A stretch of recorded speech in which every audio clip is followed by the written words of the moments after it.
Hey, this is day 4 of our focus on Moses' third excuse. Can I trust God?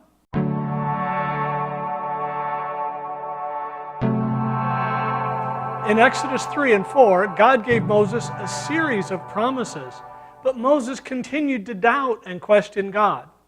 God said, I will use you to deliver my people, chapter 3, verses 7 through 10. He said, I will certainly be with you, chapter 3, verse 12. You will serve me on this mountain, also chapter 3, verse 12. I will bring you and them out of the affliction in Egypt, chapter 3, verse 17. They will listen to you, chapter 3, verse 18. You will plunder the Egyptians, chapter 3, verses 21 and 2. But Moses continued to come up with one excuse after another. Who am I? Who is God? And the excuse we're focusing on this week, can I trust God? God promised to use Moses to lead the Hebrews out of slavery and into the land of inheritance. But Moses was afraid. He wasn't sure that he had what it would take to lead the people as God intended, which is really ironic because God was the very one saying to Moses, you're my guy, you can do this. Before you feel too judgmental toward Moses and his tendency to make excuses, take a good look at yourself. Are you doubting God in your own life? Can you trust God? If you remember from week 1, you were created in God's image, called into relationship with Him, fully connected to the Lord, and guided by His Word, as well as gifted, empowered, and equipped by the Holy Spirit of God. Someday in heaven you will be perfect, but never forget that you have the capacity to live a holy life right now on earth. Paul admitted in Romans 7 that we sometimes still struggle with sin. In Galatians 5, he said, there was a war within as our spirit sought to follow God and our flesh sought to indulge our carnal nature. And there was this internal struggle. However, he instructed Titus that in spite of the temptations from Satan, from his culture, and even from his own heart, Titus could still discipline himself to reject ungodliness and worldly lusts and choose to live in sensible and self-controlled ways that are characterized by uprightness and godliness, even in this present age. Titus 2, 11 and 12.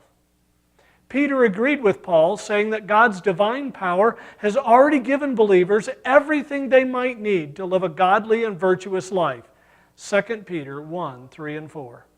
These promises apply to us because God has the same desires for His people today as He did then. So, action step number 1. What sin have you excused as being part of your nature?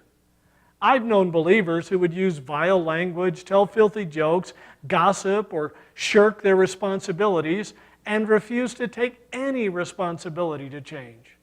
Several even said that their sins were really God's fault because God had not changed their heart. Action step number 2. Remember day 3 of our second week? Who is God? Where I suggested writing God is watching on sticky notes that you might put in places where you might be tempted to sin. Have you tried that? Where might it help you? Let's just say you eat too much. You could put one on the refrigerator and one on your pantry.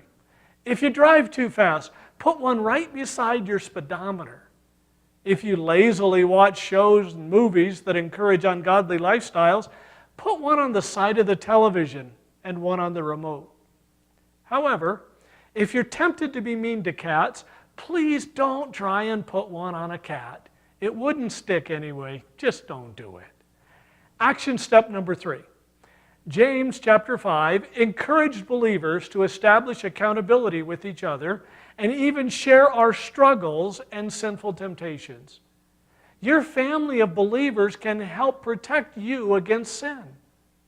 Who could you talk with about a personal struggle? Why do you think that person is safe?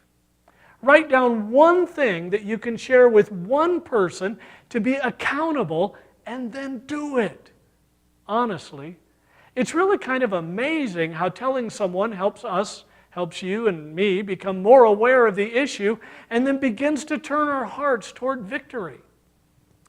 Action step number 4. How different would your life look if you stopped making excuses and started taking responsibility for your own spiritual health? You have what you need to live a holy life. When you don't, it's your own fault. When you do, you will enjoy closer fellowship with the Lord and greater strength for the days ahead.